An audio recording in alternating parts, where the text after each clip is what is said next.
اعوذ باللہ من الشیطان الرجیم بسم اللہ الرحمن الرحیم الحمد للہ وحدہ والصلاة والسلام علی من لا نبی بعدہ وعلی کل من صحبہ وتبعہ بإحسان بعدہ اللہم صلی علی سیدنا و مولانا محمد وعلی آلہ واصحابہ وبارک وسلم۔ محترم ناظرین و سامعین، ڈیئر ویورز اینڈ لسنرز، السلام علیکم ورحمۃ اللہ وبرکاتہ۔ پروگرام قرآن سنیے اور سنائیے کے ساتھ آپ کا میزبان محمد سہیل رضا امجدی آپ کی خدمت میں حاضر ہے۔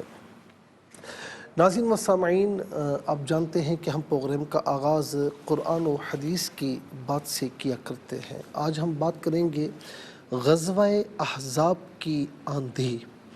غزوہ احزاب ناظرین یہ 4 یا 5 سن ہجری میں پیش آیا اور اس جنگ کا دوسرا نام غزوہ خندق بھی ہے۔ زیادہ مشہور یہی ہے کہ 5 سن ہجری میں یہ پیش آیا ہے۔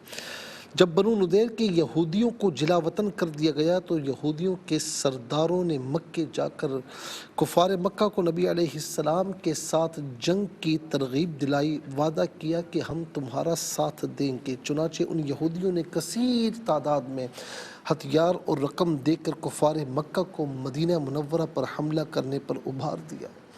ابو سفیان نے مشرکین اور یہودیوں کے بہت سے قبائل کو جمع کر کے ایک عظیم فوج کے ساتھ مدینہ منورہ پر دھاوا بول دیا اور دھاوا بول کر حملہ کر دیا۔ مکے سے قبیلہ خزاعہ کے چند لوگوں نے حضور نبی کریم علیہ السلام کو کفار کی ان تیاریوں کی انفارمیشن دی تو آپ علیہ السلام نے حضرت سلمان فارسی رضی اللہ تعالی عنہ کے مشورے سے مدینہ منورہ کے ارد گرد ایک خندق کھودوانی شروع کر دی۔ اس خندق کو کھودنے میں مسلمانوں کے ساتھ خود رحمت عالم صلی اللہ علیہ وسلم نے بھی کام کیا۔ مسلمان خندق کھود کر فارغ ہوئے ہی تھے کہ مشرکین ایک لشکر جرار کے ساتھ ٹوٹ پڑے، مدینہ منورہ پر حلہ بول دیا اور تینوں اطراف سے کافروں کا لشکر اس زور و شور کے ساتھ امڑ پڑا کہ شہر مدینہ کی فضاؤں میں ہر طرف گرد و غبار کا طوفان اٹھ گیا۔ اس خوفناک چڑھائی اور لشکر کفار کی معرکہ آرائی کا نقشہ قرآن کریم نے یوں بیان فرمایا سورہ احزاب رکوع نمبر 2 اور پارہ نمبر 21۔ فرمایا کہ اذ جاؤکم من فوقکم ومن اسفل منکم واذ زاغت الابصار وبلغت القلوب الحناجر وتظنون باللہ الظنون ہنالک ابتلی المؤمنون وزلزلوا زلزالا شدیدا۔ جب کافر تم پر حملہ آور ہوئے تمہارے اوپر سے اور تمہارے نیچے سے، اور جب کہ ٹھٹک کر رہ گئی نگاہیں اور دل گلوں کے پاس آ گئے اور تم اللہ پر امید کے طرح طرح کے گمان کرنے لگے، یہ وہ جگہ تھی مسلمانوں کا امتحان ہوا اور خوب سختی سے وہ جھنجھوڑ دیے گئے۔ اس لڑائی میں منافقین جو مسلمانوں کے دوش بدوش کھڑے تھے وہ کفار کے ان لشکروں کو دیکھتے ہی بزدل ہو کر پھسل گئے اور ان کے نفاق کا پردہ چاک ہو گیا اور وہ جنگ سے جان چھڑا کر اپنی گھروں میں چھپ کر بیٹھے رہنے کی اجازت طلب کرنے لگے۔ لیکن اسلام کے پیچھے جانثار مہاجرین اور انصار اس طرح سینہ سپر ہو کر ڈٹ گئے کہ کوہ صلا اور کوہ احد کی پہاڑیاں سر اٹھا اٹھا کر ان مجاہدین کی اولوالعزمیوں اور جانثاریوں کو حیرت کی نگاہ سے دیکھنے لگیں۔ ان فداکاروں کی ایمانی جرت اور اسلامی شجاعت کی تصویر صفحات قرآن پر بصورت تحریر دیکھیے کہ اللہ رب العالمین کیا فرما رہا ہے۔ ناظرین، فرمایا کہ وَلَمَّا رَأَى الْمُؤْمِنُونَ الْأَحْزَابَ قَالُوا هَذَا مَا وَعَدَنَا اللَّهُ وَرَسُولُهُ وَصَدَقَ اللَّهُ وَرَسُولُهُ وَمَا زَادَهُمْ إِلَّا إِيمَانًا وَتَسْلِيمًا۔ اور جب مسلمانوں نے کفار کے لشکر کو دیکھا تو بول پڑے کہ یہ وہ ہے جو ہمیں وعدہ دیا تھا اللہ اور اس کے رسول نے، اور سچ فرمایا اللہ اور اس کے رسول نے، اور اس سے انہیں نہ بڑھا مگر ایمان اور اللہ کی رضا پر راضی ہونا۔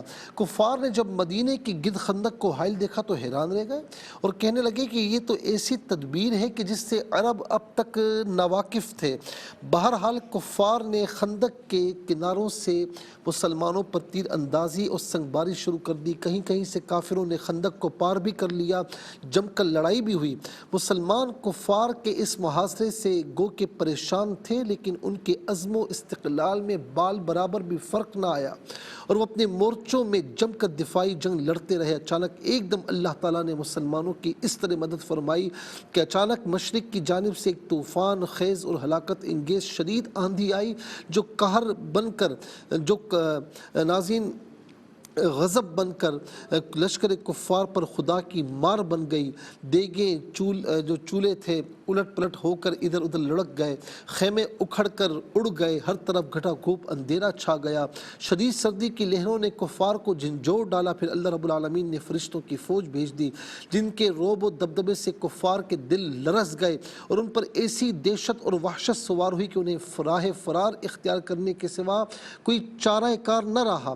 چنانچہ لشکر کفار کے سپہ سالار ابو سفیان نے ہانپتے کانپتے ہوئے اپنے لشکر میں اعلان کرا دیا کہ راشن ختم ہو چکا، موسم انتہائی خراب ہے، یہودیوں نے ہمارا ساتھ چھوڑ دیا ہے، لہٰذا اب مدینے کا محاصرہ بیکار ہے۔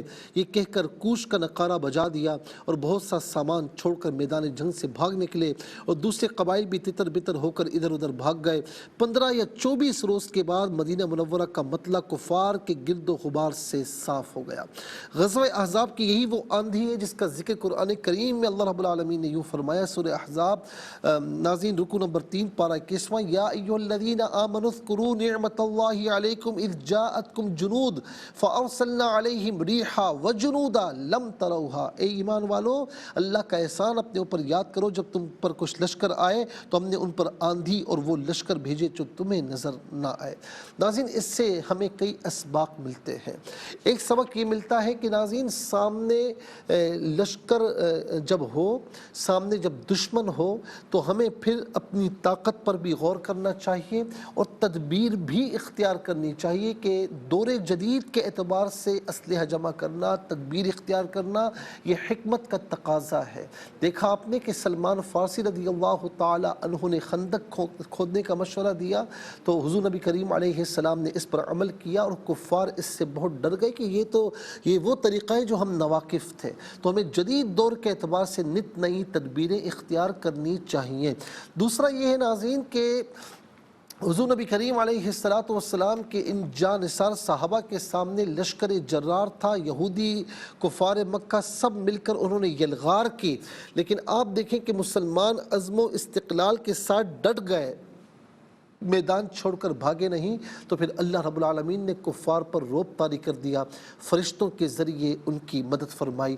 آج بھی مدینہ منورہ میں جب آپ جاتے ہیں تو وہ جو ہے جبل صلعہ، سین لام عین، یا اسے میدان صلعہ بھی کہتے ہیں ناظرین، اس مقام پر آپ دیکھیں تو نیچے مساجد بھی بنی ہوئی ہیں، اور یہی وہ مقام ہے جہاں پر جنگ احزاب یعنی جنگ خندق کا واقعہ رونما ہوا تھا، اور اللہ تبارک و تعالیٰ نے کفار کو میدان سے اکھاڑ کر رکھ دیا، اور وہ جو ہے شکست یافتہ ہو کر راہ فرار انہوں نے اختیار کیا۔ اللہ تبارک و تعالیٰ مسلمانوں کو یہی عروج عطا فرمائے، مسلمانوں کو یہی ایمانی طاقت عطا فرمائے۔ تو پھر آپ دیکھیں کہ کوئی قوت مسلمانوں کے سامنے ناظرین کھڑی ہونے کو تیار نہ ہو۔ اللہ رب العالمین ہمیں اپنے اسلاف کی اتباع کرنے کی توفیق نصیب فرمائے۔